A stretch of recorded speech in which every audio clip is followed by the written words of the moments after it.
प्यारे दर्शकों नमस्कार। आइए नजर डालते हैं हमारे प्यारे राज्य हरियाणा की तमाम बड़ी खबरों पर। वीडियो शुरू करने से पहले कमेंट बॉक्स में जय हिंद लिखकर हमें सपोर्ट करें। तो चलिए शुरू करते हैं।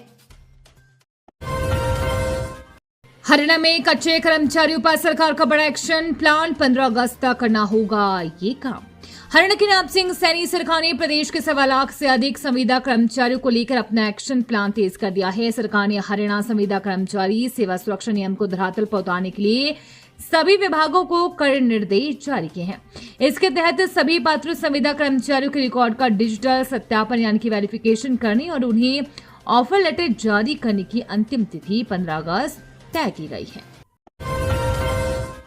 हरियाणा में सिटी बस सेवा का बड़ा बदलाव, अगले 2 साल में इन जिलों की सड़कों पर दौड़ेंगी इलेक्ट्रिकल बसें। हरियाणा सरकार प्रदेश के शहरों में सार्वजनिक परिवहन को पूरी तरह आधुनिक और पर्यावरण अनुकूल बनाने की दिशा में बड़ा कदम उठाने जा रही है। मेट्रो विस्तार और नमो भारत ट्रेन परियोजनाओं के साथ अब सरकार सिटी बस सेवा को भी इलेक्ट्रिकल बनाने की योजना पर तेजी से काम कर रही है। अगले 2 वर्षों में गुरुग्राम, फरीदाबाद, सोनीपत, रेवाड़ी, पलवल सहित एनसीआर से जुड़े शहरों में सीएनजी बसों की जगह इलेक्ट्रिकल बसें संचालित की जाएंगी। हरियाणा में शिक्षा, कौशल और उद्योग को जोड़ने की नई पहल, रोजगार देने वाली कंपनियों को मिलेगा विशेष इंसेंटिव। हरियाणा सरकार ने रोजगार, कौशल विकास और औद्योगिक निवेश को एकीकृत करने की दिशा में महत्वपूर्ण पहल की है। नई व्यवस्था के तहत उद्योग जगत अब केवल रोजगार उपलब्ध कराने तक सीमित नहीं रहेगा, बल्कि युवाओं के लिए तैयार किए जाने वाली तकनीकी पाठ्यक्रमों के निर्धारण में भी सक्रिय भूमिका निभाएगा।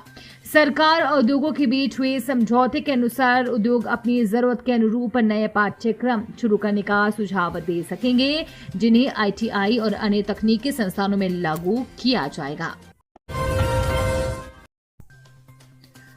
हरियाणा में अब बढ़ेगी किसानों की आय, बागवानी और प्राकृतिक खेती पर सरकार का बड़ा दाव, जाने पूरा एक्शन प्लान।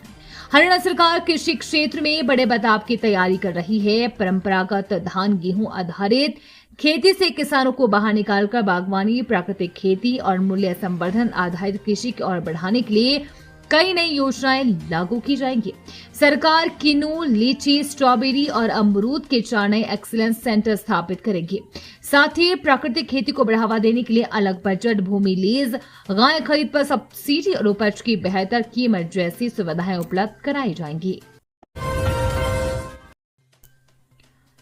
सरकार का बड़ा फैसला, हरियाणा में बीपीएल परिवारों को अगले महीने से नहीं मिलेगा मुफ्त तेल, जानिए क्या है वजह। हरियाणा में बीपीएल परिवारों को गेहूं के साथ मिलने लगे 1 लीटर सरसों का तेल अगले माह से नहीं मिलेगा। उसकी जगह उन्हें तेल की राशि देने पर प्रदेश सरकार विचार कर रही है। हालांकि अभी तय नहीं हुआ है कि राशि दी जाएगी या उसकी जगह कुछ अन्य खाद्य पदार्थ दिया जाए। 1 सप्ताह के अंदर ये तय कर लिया जाएगा कि अगर तेल दिया गया तो उसकी राशि सीधे लाभार्थी के खाते में डाली जाएगी। बता दें कि पश्चिम एशिया में युद्ध संकट के चलते पाम तथा सोयाबीन तेल का आयात प्रभावित होने से सरसों में उछाल आया था। अब इलाज के लिए नहीं जाना होगा दूर, महेंद्रगढ़ के नतेरा गांव में अत्याधुनिक स्वास्थ्य सुविधाओं को मंजूरी।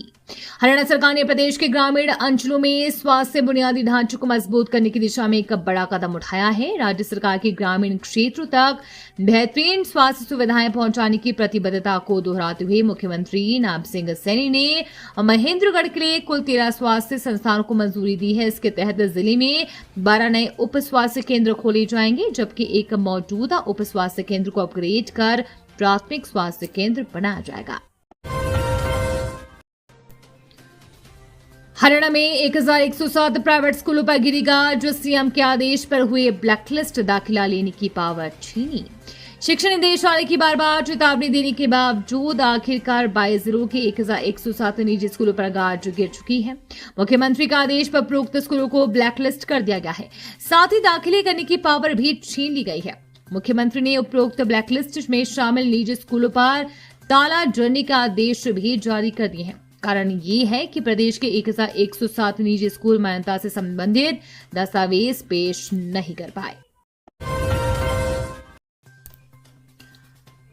रोहतक में क्रूरता की हदें पार, घरेलू झगड़े का गुस्सा मासूम पर उतरा, बच्ची पर बरसाए थप्पड़, फिर सड़क पर पटका। हरियाणा के रोहतक की संजय कॉलोनी में एक दिल दहला देने वाली घटना हुई है। घरेलू झगड़े के दौरान गुस्साए एक आदमी ने पहले सड़क पर खड़ी मासूम बच्ची को थप्पड़ मारे, फिर उसे उठाकर सड़क पर फेंक दिया। ऐसी घटना में बच्ची घायल हो गई है और उसे तुरंत एक प्राइवेट हॉस्पिटल में भर्ती कराया गया, जहां उसका इलाज किया गया। घटना का सीसीटीवी फुटेज भी सामने आया है। फुटेज में साफ दिख रहा है कि आरोपी बच्ची के साथ मारपीट कर रहा है और फिर उसे सड़क पर फेंक रहा है। घटना के बाद एक महिला बच्ची को हॉस्पिटल ले जाती हुई दिख रही है। मानसून में एमसीजी और जीएमडीए की लापरवाही का खामियाजा भुगत रही ट्रैफिक पुलिस देर रात का नियंत्रित कर रही है स्थिति। मानसून से पहले नगर निगम और गुरुग्राम महानगर विकास प्राधिकरण ने जलभराव रोकने के लिए पुख्ता इंतजाम किए जाने के भले ही दावे किए हो, लेकिन इन दावों की पोल मानसून की शुरुआती बारिश में ही खुल गई।